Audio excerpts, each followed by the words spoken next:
En el siglo XI, Europa era gobernada por la Iglesia Católica, que tenía controlada la mente y los corazones de las personas. Este poder le permitió al Papa Urbano II echar guerra al califato musulmán, en lo que se llamó la Primera Cruzada, con el objetivo de recapturar la tierra de Jerusalén, que había estado bajo el control de los musulmanes desde el año 638. Finalmente conquistarían, en 1099, la ciudad de Jerusalén.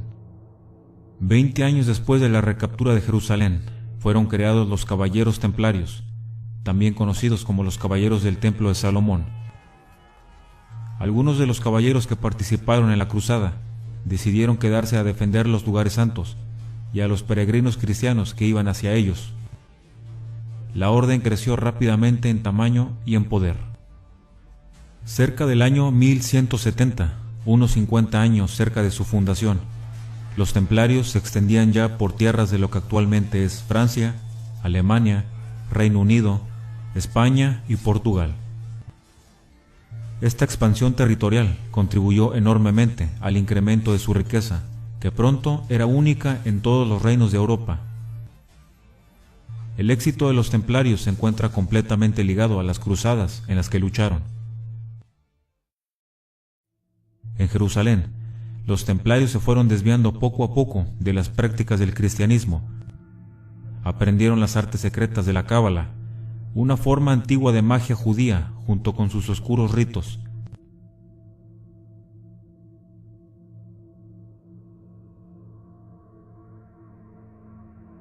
Se habla de que los templarios tendrían como objetivo la dominación mundial.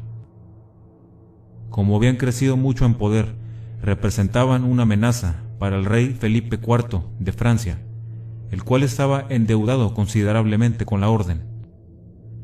Este rey comenzó a emitir presiones al Papa Clemente V con la finalidad de que empezara un proceso contra los templarios, acusándolos de sacrilegio a la cruz, herejía, sodomía y paganismo. Se les acusó de escupir sobre la cruz, renegar de Cristo a través de la práctica de rituales heréticos, de adorar a Baphomet y de tener prácticas homosexuales. Tenían los pretextos perfectos.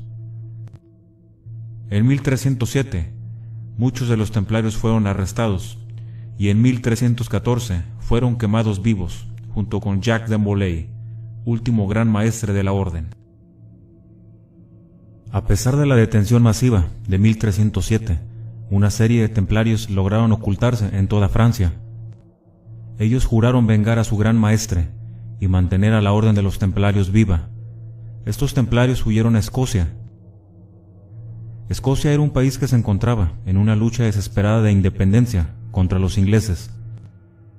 Este grupo de templarios ayudó al rey Roberto I en su lucha. Esto le dio al rey un arma secreta. La experiencia de los templarios, ganada en 200 años de luchar contra los poderosos ejércitos del Islam, los hizo expertos en combate. La batalla de Bannockburn fue una trascendental victoria escocesa contra los ingleses en las guerras de independencia de Escocia. En esa batalla miles de ingleses murieron, dando una gran victoria a Escocia, gracias a la cual lograron su ansiada independencia. Hubo una participación de un nutrido grupo de templarios luchando en las filas escocesas. El resultado fue que un ejército de 6.500 soldados le propinó una humillante derrota al ejército de los ingleses, compuesto por más de 20.000. Crónicas medievales, tanto escocesas como inglesas, afirman que 432 templarios participaron con el rey Roberto I en la batalla de Bannockburn. La capilla Roslin es evidencia de la presencia de los templarios en Escocia. 40 años se necesitaron para levantar lo que aún hoy puede contemplarse. Los templarios estuvieron al borde de la desaparición y nunca más se permitirían ser destruidos. En esta ocasión controlarían Escocia, controlando a sus reyes. Y para preservar su orden secreta, los templarios tuvieron que morir, o mejor dicho, el nombre tendría que morir. Los descendientes de los templarios se convirtieron en el verdadero poder de Escocia.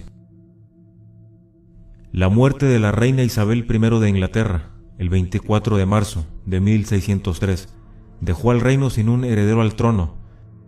De esta manera, el rey Jacobo VI de Escocia ascendió al trono como Jacobo I, e Inglaterra y Escocia se unieron para formar un nuevo reino, y el control que los templarios tenían sobre Escocia se extendió por Inglaterra, dándoles un firme control por toda la Gran Bretaña.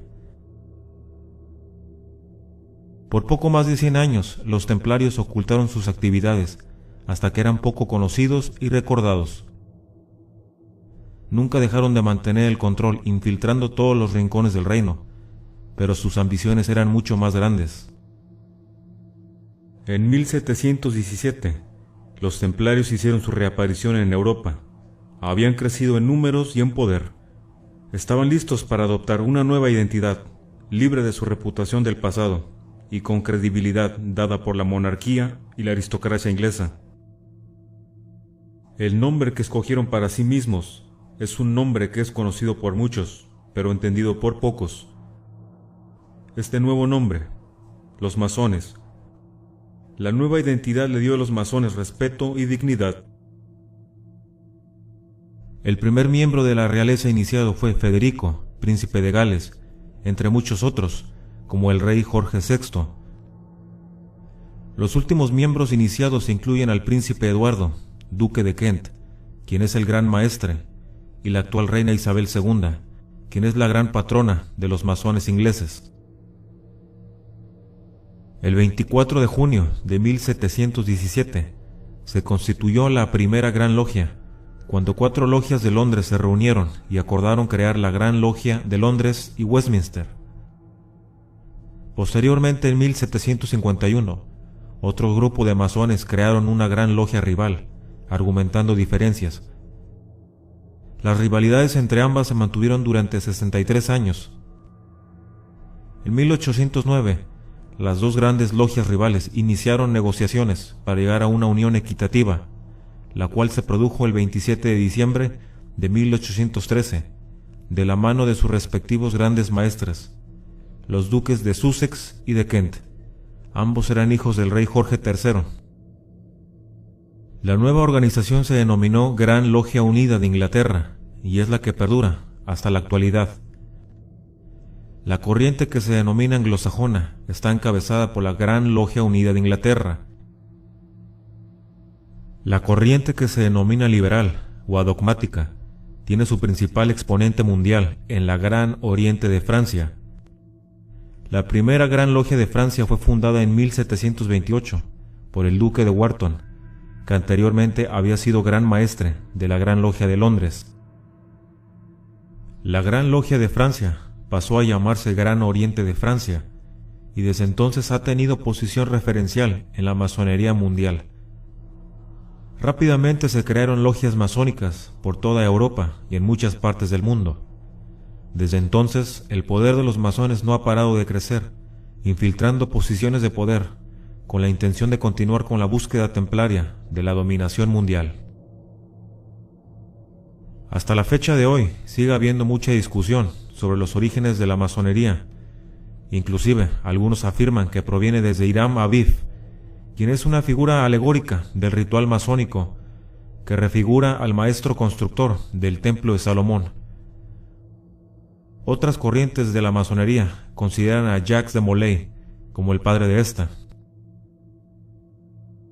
Los grados masónicos en la masonería corresponden al nivel de conocimiento del oficio alcanzado por el iniciado.